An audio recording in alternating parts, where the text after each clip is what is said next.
Hey YouTube, this is my review of the Fallkniven GPgm Gentleman's Pocket Knife. First up, a disclaimer.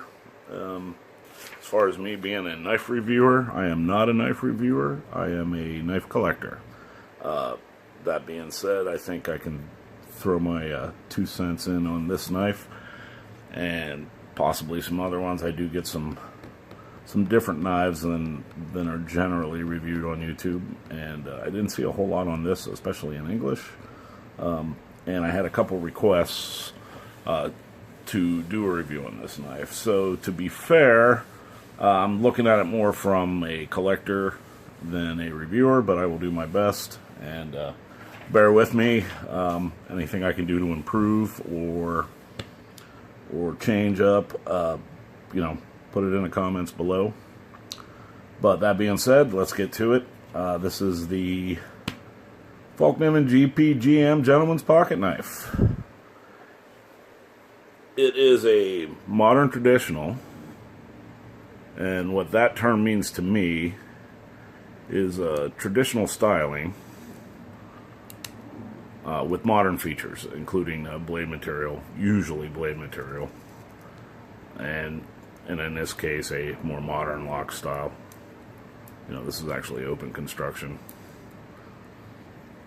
This is a liner lock. It's got a laminated Cobalt steel spear point, flat ground satin finish. The handle is a polished G10. This is OD green. Canvas Micarta, stainless steel bolster, and the frame itself is stainless steel. Some specs on this: the overall length is listed at 7 inches. The blade length is 3 inches, and the thickness at the spine is that's about 1/8 of an inch. Overall weight is 3.3 ounces, which makes it a nice light EDC knife. The price, they are listed on Blade HQ and Knife Center for $240. There was recently a mass drop on this knife for $190, and that was shipped. That's a good price. I actually paid $190 for this, but I used some reward points from my I think it was Knife Center. So anyways, what I could find out about this steel: the laminated Cobalt steel, it's got a 60 Rockwell hardness. It's a newer steel, probably just a couple years old, and this is actually a sandwich. It's got the Cobalt steel edge, and then it's sandwiched between 420 J2 stainless steel. From the research, it seems like it's maybe the Cobalt steel is basically a VG10, maybe a little better. It's supposed to be able to get really sharp. I have just been testing it with the factory edge. I haven't tried to sharpen it. I probably should have done that before the review, and maybe next time I will. But it's got, with that weaker steel sandwich, it does have a scratch potential on the sides of the blades, but this one's actually holding up pretty nice. Now, what I did with this, I basically carried it for 6 weeks or so, pretty much straight, and did all my EDC tasks with it. There was some food prep in there, nothing elaborate, just some slicing some salami and cheese as far as food prep goes, and breaking down some cardboard. General EDC tasks. I am not a heavy user. I work in an office, and I open letters, I break down cardboard, I prep food. That's my knife usage. This shackle allowed me to put, I had a lanyard on it, as well as a suspending clip, so it made it very nice for EDC.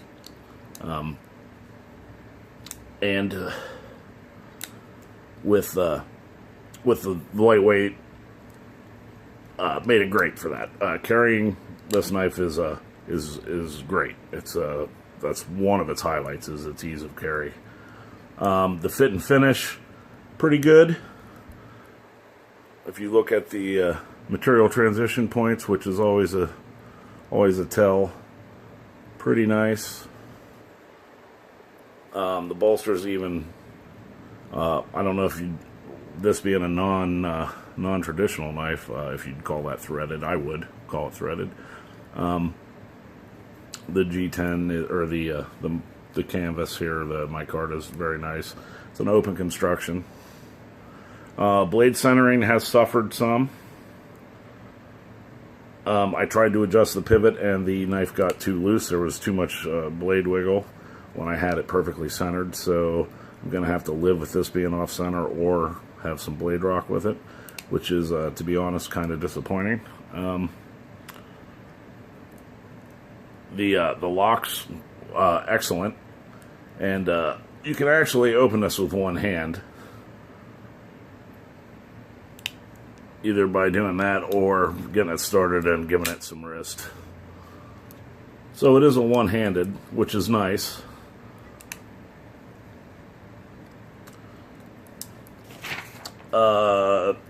As far as cutting cardboard, it did that fine. It's not the best at it, but you know, for a general purpose EDC knife, the design I like, the carryability I like.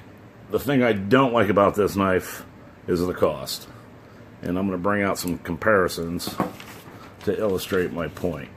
A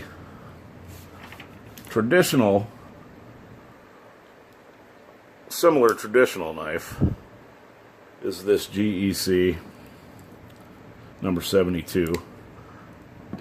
It's got a lockback, similar cover materials. The GEC is actually a little lighter, but as far as cutting edge, very similar. Of course, you got your spear point versus your drop point, but this is an $80 knife. Now, granted, this is just their 1095 steel, and these are actually hard to get. This was much easier to get than something like this. You're looking at secondary market for GEC knives that are past their run. But, just to illustrate, so that is a traditional version of this knife. This $240 knife, $80 knife. Another modern traditional is this Collector Knives Lion Steel Roundhead. It's a little smaller, but it's got actually a better blade steel in the M390.